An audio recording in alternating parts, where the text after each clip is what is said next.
আলু ভাজা, ঝিরি আলু ভাজা।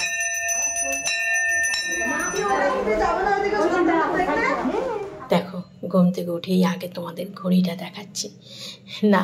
আসলে কি বলো তো, আমি একটু মুখে জল দিয়েছি তো, তারপর ভাবলাম দেখি কটা বাজে। আমিও দেখলাম, তোমাদেরও দেখালাম। 6:20 বাজে। আমাদেরও শুয়েছিল, উঠে ওকে নিচে যেতে হলো। কি গাড়িতে নাকি কালকে কি হয়েছে, প্রত্যেক দিন যাদের গাড়ি আছে তারা জানে কিছু না কিছু সমস্যা থাকে। তা ও মানে উঠে আবার ড্রাইভারের সঙ্গে টুকটাক কিছু করে, মানে গাড়িটার কী অসুবিধা হচ্ছিল করে দিয়ে আবার গিয়ে শুয়ে পড়েছে। আমি এবার আমার এই ছোট্ট বাগানটা তোমাদের একটু দেখাচ্ছি।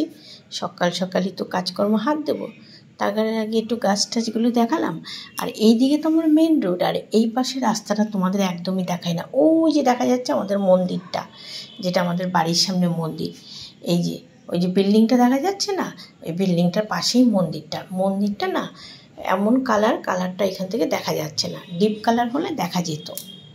বেল ফুলের গাছটা খুব মন দিয়ে দেখছি।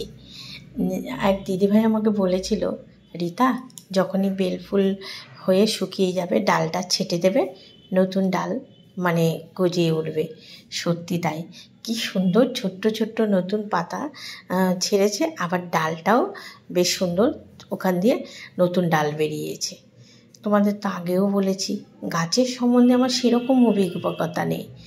তারপরে হাতের কাজ বলো, ধরো সেলাই ঠেলাই স্কুলে যখন হতো সেগুলো পারি, কিন্তু ওই আমার দিদি আমার বোন ওরা খুব সুন্দর উল দিয়ে এটা সেটা, ওরা হাতের কাজ ভালো পারে, আমি পারি না। তারপরে উনুন বানানো, কাঁথা সেলাই করা, গাছ লাগানো, এই সমস্ত জিনিসগুলো আমার দিদি বোন দুজনেই পারে। কিন্তু আমি মানে বলতে পারো অকর্মের ঢেকি যেটাকে বলে। কিন্তু ওই রান্নাটা মার মতো একটু রান্নাটা, মানে আমি বলছি না, সবাই বলে যে মায়ের মতো আমার রান্নার মানে টেস্টটা, রান্না যে করি আমি, ব্যাস এই আমার। আর এই ঘর দুয়ার গুছানো, বুঝেছ তো। এছাড়া আমি ওই যে বললাম অকর্মের ঢেকি। হ্যাঁ, সকাল সকাল তোমাদের অনেক কথা শোনালাম। এখন এটা ঝাড় দিয়ে ভাবলাম একটু ছাদের থেকে ঘুরে আসি।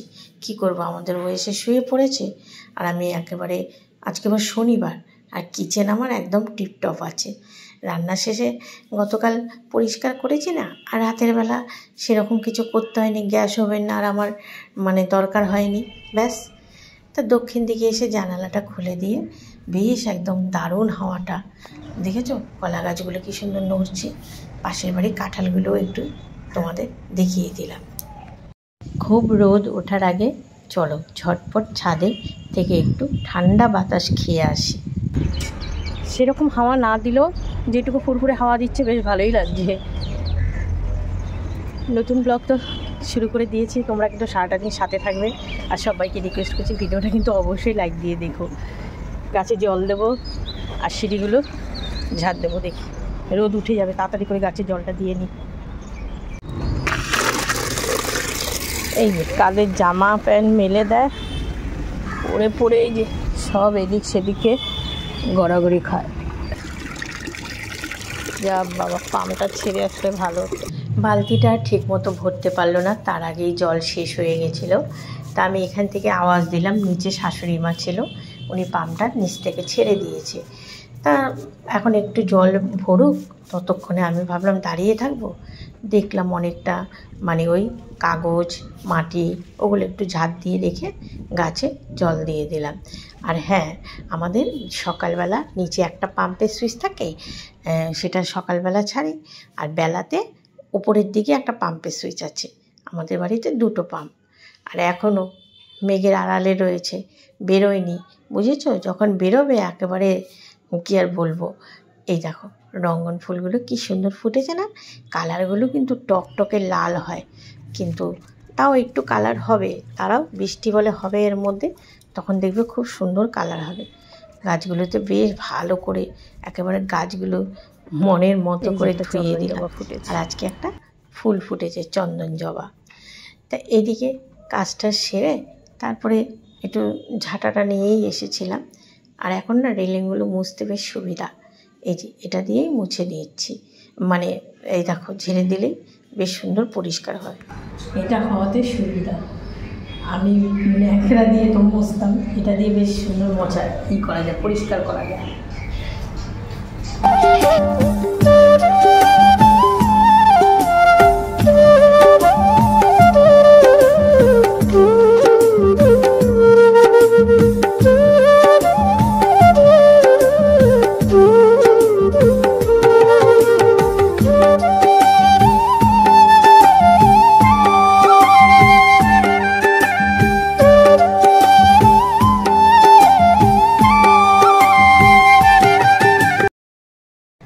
আর স্নান করার প্রয়োজন আছে, স্নান হয়ে যাচ্ছে সিঁড়ি ঝাড় দিতে দিতে।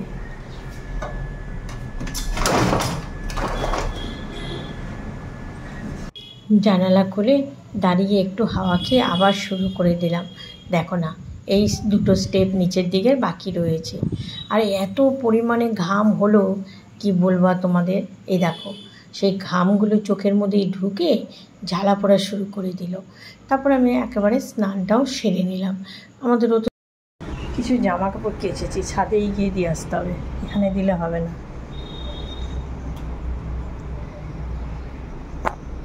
পরে যাই ছাদে, একটু বালতিতে রেখে দিয়েছি, বালতি কেচেছি।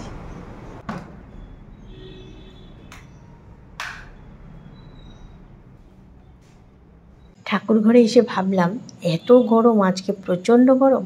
তাহলে বাবাকে মাঝে তো ধুতিটা পরাতাম না, তারপরে যেই বৃষ্টি বৃষ্টি ওয়েদার গেল আবার ধুতিটা গায়ে দিয়েছি। আজকে ভাবলাম যে না, আর তোমার ধুতির দরকার নেই, কদিন আবার এমনি তোমাকে পুজো করবো, ঠান্ডা পড়ুক। পুজো দিয়ে চলে এসেছি, কর্তামশাই ঘুমাচ্ছে, এখন প্রসাদ খাচ্ছে। আর ছেলেকে তো ডাকবো না এত তাড়াতাড়ি, কেননা ছেলের আজকে মার্কেট বন্ধ, শনিবার। কী গো, এই যে শুনছ, চাটা খেতে হবে না? কটা বাজে? সকালবেলা উঠে শুয়েছো, 8:30 বাজে, চা বসাবো? ওঠো।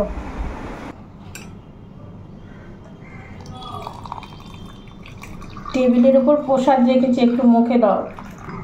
আর দিয়ে এসছি মায়ের চা। আমি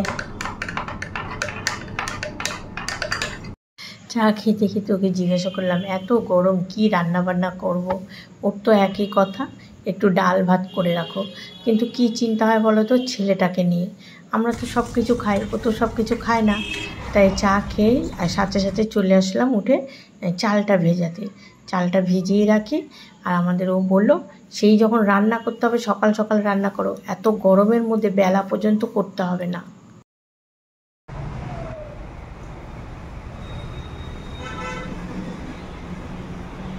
চালটা যখন ভেজালাম তখন মনে ছিল না যে মটর ডালটাও ভিজিয়ে রাখলে ভালো হতো। মটর ডালটা ভেজানো থাকলে বেশ তাড়াতাড়ি একটু বয়েল হয়ে যায়। বিছানাটা গুছিয়ে নিলাম, কেননা সকাল সকাল তো স্নান করেছি যখন, তখন তো কর্তামশাই ঘুমিয়েছিল। আর সাদা চাদরটা এখনও পাতা রয়েছে, কেননা নোংরা হয়নি চাদরটা এখনও। আর ঝুল বারান্দায় যে ছেলে জামা ঠামাগুলো ছিল সেগুলো তোমার ভাঁজ করে রাখলাম। আর তোমাদের বলেছিলাম না যা কেচেছি ছাদে নিয়ে যাব, কিন্তু না গো, আর যেতে পারলাম না। তারপরে ভাবলাম দূর, গরমের মধ্যে এখানেই মেলে দিই, ঠিক শুকিয়ে যাবে। হ্যাঁ, বেলাতে শুকিয়েও গেছিলো।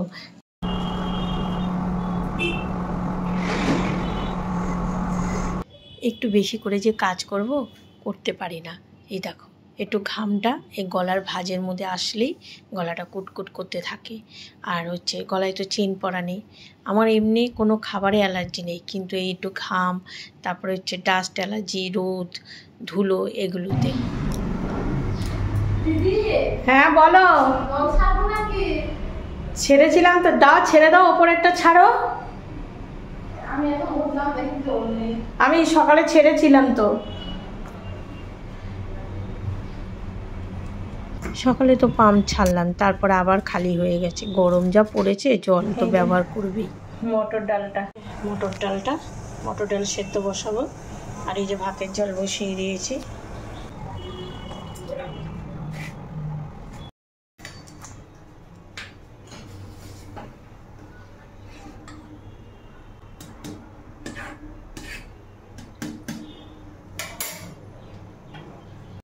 বললে ঘুমাচ্ছিস, ওই জন্য ডাকলাম না।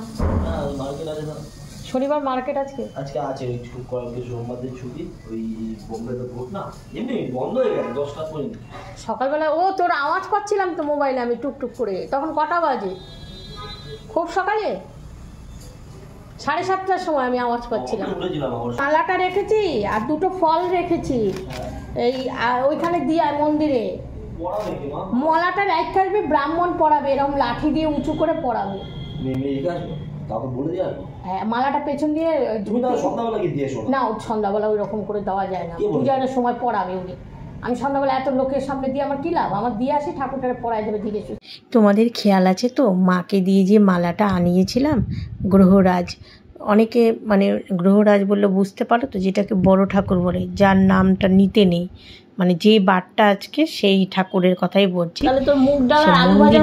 সেই ঠাকুরটাকে মানে আমাদের বাড়ির সামনে যে মন্দির, সেই গ্রহরাজের জন্য যে মালাটা এনেছি আজকে শনিবার, তাই ওখানে ছেলেকে বললাম বাবা তুই গিয়ে দিয়ে আয়, আর সাথে দুটো ফল, আম শশা রেখেছি, কলাও রয়েছে, তার ছেলেকে দিয়ে 11 টাকা দুটো ফল আর মালাটা পাঠিয়ে দিচ্ছি। তারপরে আমি বিকেলের সময় পেলে যাব। আর এই যে সবজি টবজি এখানে কেটে নিলাম, পরে একেবারে ডাইনিং রুমটা মুছে নেব। সজনে একটু কেটে নিয়েছি জানো তো, আর সজনে দিয়ে কি করব জানো, উচ্ছেও ভেজে নিচ্ছি, উচ্ছে আর সজনে দিয়ে আজকে ডাল করব। ছেলের জন্য মুগ ডাল করতে হবে, আর ঝিরিঝিরি আলু ভাজা। আর ঝিরিঝিরি আলু ভাজা করতে গেলে তো এটা নিতেই হবে, আর এটা নিতেও আমার ভয় লাগে। ওই যে আঙ্গুলের ওপর দিয়ে ঘষে দিই। করলাগুলোও বেশ লাল করে ভেজে নিলাম। আর ছোট্ট ছোট্ট বেগুন লম্বা লম্বা করে ডাঁট, মানে পেছনে যে ডাঁটগুলো আছে তার সমেত কেটে নিয়েছি।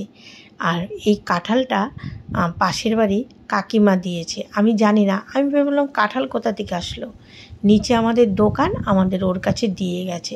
আর এমন মানুষের কাছে দিয়ে গেছে কি বলবো, সেই মানুষ গন্ধ শুকলেই দৌড় মারে, ও কাঁঠাল পছন্দ করে না। কি গো, এই কাঁঠাল কে দিয়েছে? কাঁঠাল কাকি দিয়েছে, কাকিদের গাছে। এই যে তুমি তাই গন্ধ শুনলেই দৌড় দেবে। আমাদের পাশের বাড়ি যে কাকিমা এর আগে কুমড়ো শাক দিয়েছিল, যে আমাদের বারান্দা দিয়ে দেখা যায়, ওনার বাড়িতে কাঁঠাল গাছের কাঁঠাল, আর আমাদের কাঁঠাল গাছের কাঁঠাল তো ঠাকুরের জন্য রেখে দিয়েছি। সজনে দিয়ে উচ্ছে দিয়ে ডাল করবো। আর ওই যে ছেলে ঝিরিঝিরি আলু ভাজা খাবে, এই তো আঙুলের এই অবস্থা। ওকে চিড়ে আর দই দিলাম, খেলো লম্বা লম্বা করে।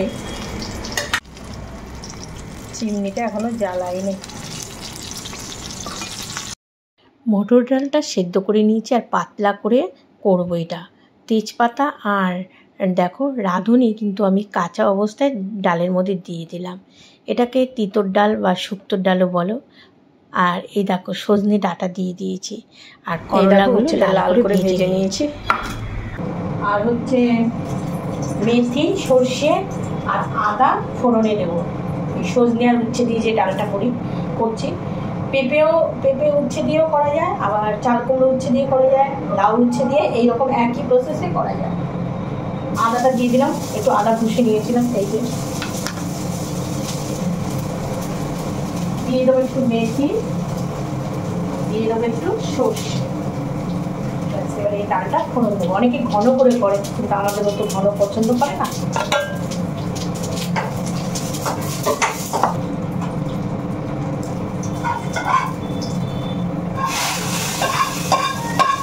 কিন্তু আমাদের ও পছন্দ করে না বলে আমি পাতলা করে করলাম। ছেলেকে দিয়ে মন্দিরে ওই মালাটা আর ওই যে ফল পাঠিয়েছি, আর আমি না চিন্তা করছিলাম যে মা এত কষ্ট করে বানালো, বুঝতেই তো পারছো অনেক রকম লোকজন ওখানে, তা পড়াবে কে? তা বাবু বললো যে সময় দিতে গেছে পুরোহিত ছিল, পুরোহিত আবার বলছে ভালো হয়েছে, একজনের গলায় ছিল আরেকজনের গলা খালি ছিল। যাক, মালাটা যদি বিকালে চাই তো দেখতে পাবো পড়িয়েছি কিনা। আমি ওটাই টেনশন করছিলাম যে এই ডালটা হয়ে গেছে, আমি একটু ঘি দিয়ে নামিয়ে ফেলবো। যে কোনো ডাল যদি ঠিকঠাক করে না ফোটে না, তাহলে কিন্তু একটু ঘি দিয়ে দিলাম, ডাল রান্না করলে কিন্তু কোনো টেস্ট হবে না, সে মুগ ডাল বলো মুসুরি ডাল বলো। মুগ ডাল একটু গোটা গোটা থাকে ভালো লাগে, কিন্তু মটর ডাল মুসুরি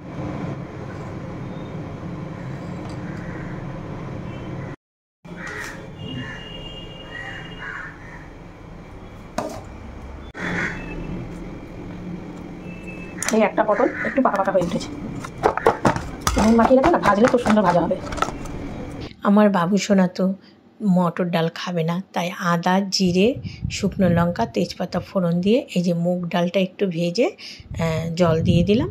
আর হচ্ছে মুগ ডালে দেওয়ার জন্য একটু ছোট লম্বা লম্বা করে আলুও কেটে দিয়েছিলাম। এই যে উচ্ছে আর সজনের ডালগুলো দুটো বাটিতে বেড়ে রেখেছি। এখানে ছেলের মুগ ডালটাও হয়ে গেছে আর বেগুন ভাজা। এখন এই যে পটলটা নুন মাখিয়ে রেখেছি, পটলের তরকারি করবো। আর ছেলে ওই ঝিরিঝিরি আলু ভাজা, আলুটা এখনও কেটে উঠতে পারিনি। আলুটা ওই ঘষুনি দিয়ে খুব সাবধানে ঘষলাম, ভালো করে ধুয়ে আলুটা তারপরে নুন জলে আর মানে ভিজিয়ে রাখলাম। আর এই আঙুলটা দেখাচ্ছি যে না আজকে আঙুলগুলো মধ্যে ঘষা লাগেনি। পটল ভাজাটা বসিয়ে দিলাম, পটলগুলো লাল লাল করে ভেজে নিয়েছি। যে দই জিরে কাঁচা লঙ্কা আদা এলাচ দারচিনি একটু লঙ্কার গুঁড়ো সব একসাথে পেস্ট করে নিয়েছি পটলটা রান্না করবো বলে।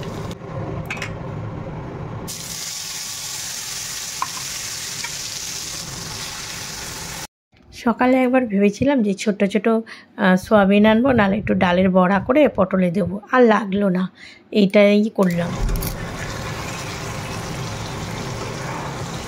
শশাগুলো না খোসা সমেতই কেটেছে, একদম কচি কচি শশা। পটল আছে, পটলের তরকারি।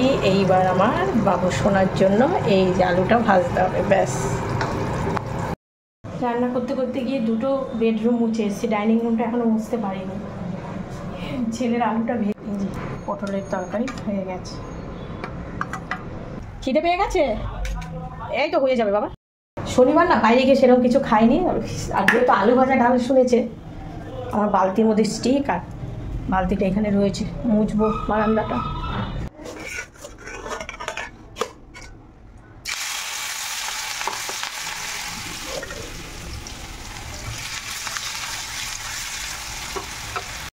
ওই আলু যারা ভাজো তারা তো জানো একবারে সব আলু দেওয়া যায় না, একটু একটু করে লাল লাল করে ভেজে নিচ্ছি। আবার লাল লাল সাবধানে ভাজতে হবে, যদি একটু লেগে মানে একটু লাল ভাজাটা কড়া হয়ে যায় পুড়ে পুড়ে যায় তাহলে আর খাবে না। এই জন্য একটু করে ঘর মুছছি, আবার দৌড়িয়ে গিয়ে ওভেনের সামনে দাঁড়াচ্ছি যে না একটু যেন ভাজাটা ঠিকঠাক হয়। সবগুলো ঘর মোছা হয়ে গেছে, ছেলের রুমটা মুছে নিয়েছি, এটা শুকাক।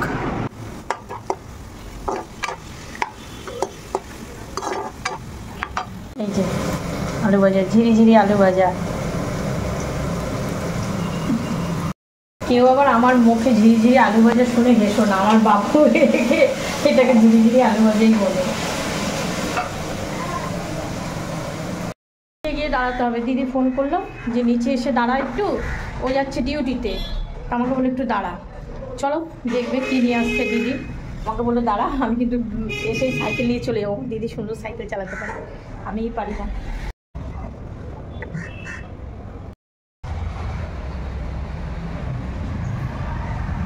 কখন থেকে নেবে কী কী গাছ আনছে, বাজবে এই দিদি, বাজবে গাছগুলো।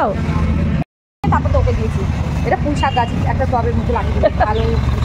এই যে এটা এই যে টবে আছে, এটা ঠিক আছে, এটা যে পাতা বাহার, এটা গাছের মধ্যে ইয়ে হবে। আচ্ছা এই ফুল গাছগুলো সব মাঠ করে কেটে কেটে এই পুঁইশের মধ্যে দিয়ে তুলবি। আর ওই যে শাক এনেছি, আর এটা সন্ধ্যা ভালো। বাবা কত গাছ এই রোদের মধ্যে, ওর বাবা না এখন তোদের ঘরের মধ্যে তো, হ্যাঁ হ্যাঁ আমাদের ঘরে রোদ পড়ে না। হ্যাঁ ওই গাছটা তুলে রাখ, এই যে এটা ওই তো বাড়ি ওপরে নিয়ে গিয়ে তুলে রাখ। অনেক গাছ নিয়ে এসেছে দিদি, কিন্তু আমি বাঁচাতে পারলেই হয়। চলো দেখিয়ে নিই আগে তোমাদের, এর থেকে আর ভালো জিনিস কী হতে পারে, তাই না? অনেক রকম গাছ তো ছিল, সাথে ছিল দিদি মানে দিদির বাড়ির পাশ থেকে তুলে আনা সেচি শাক, সেচি শাকেরটাও পোটলা করে নিয়ে এসেছে। আর এই দেখো এই গাছ, আমি গাছগুলোর নাম ঠিক বলতে পারবো না। আজকে আমার উচ্ছে সজনের ডাল সব তরকারির কাছে হার মেনে গেছে, তাই তো? কেমন হয়েছে? শুধু ওই ডাল দিয়ে ভাত খেলো, আজকে আর কিচ্ছু খেলো না, আলো করছে মুখে। মানে পটলের তরকারি এত সুন্দর করেছি। ডাল দিয়ে শুধু ডাল দিয়ে খেলো ভাত, ডাল আর বেগুন ভাজাটা দিয়ে। কিন্তু এই শাক ভাজাটাও খাই, শাক ভাজাটাও পুরো ধরা রয়েছে। তারপরে হচ্ছে পটলের তরকারি পুরো, মানে ডালটা বলে এত টেস্ট, আর গরমের মধ্যে না আর কিচ্ছু খেলো না। আর আজকে আমি ভয় পাচ্ছিলাম যে টক ডাল করিনি, কিন্তু না, দেখলাম খুব ভালো খেয়েছি, রান্না করেও শান্তি। ওই যে পাতলা হয়েছে, যদি ঘন হতো তাহলে আর পাতেও নিত। আমিও খেয়েছি ওই ডাল বেগুন ভাজা দিয়ে, আর কিছু না। আর আমার বাবুও ভালো খেয়েছে, ঝিরি ঝিরি আলু ভাজা আর হচ্ছে মুগ ডাল। তোর বাসনগুলো ধুয়ে নে, গরম গরম জল একেবারে গা হাত পা ধুয়ে নিয়েছি। আর এখন একটু ফ্রেশ হাওয়া দিয়েছে, সন্ধ্যা হয়নি, আমাদের ওকে চা করে দিয়ে আসলাম। ও চা খেয়ে বেরিয়ে যাবে। পুঁই শাক কিসে লাগাবো।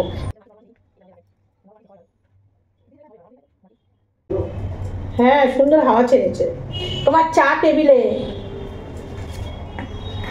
ঘরের সন্ধ্যা পুজো দিয়ে দেখো আমি কোথায় যাচ্ছি। পুজো দিয়ে এই চলে আসলাম বড় ঠাকুরের মন্দিরে। আজকে মালাটা ছেলে পরিয়ে গেছে না, দেখি কেমন লাগছে। মন্দিরে গিয়ে চোখ দুটো আমার সার্থক হয়ে গেল। যেটার আশা ছিল যে কখন মানে ঠাকুরের গলায় পরানো হবে, দেখে যে কি ভালো লাগছে। সবাই প্রশংসা করছিল মালাটা, কেউ বুঝতেই পারেনি যেটা অরিজিনাল নয়। অবশেষে যার জিনিস তার গলায় চলে পৌঁছালো। তাই তো, যার জন্য এনেছি, যে উদ্দেশ্যে এনেছি, উদ্দেশ্যটা সফল হলো।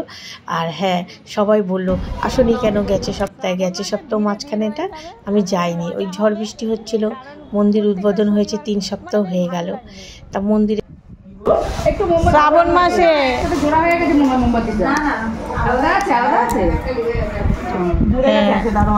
আমার মাকে দেখ,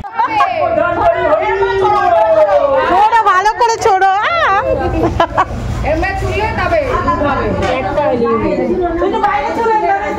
বাইরের লোকজন নাই না, বেশি ছুড়ে।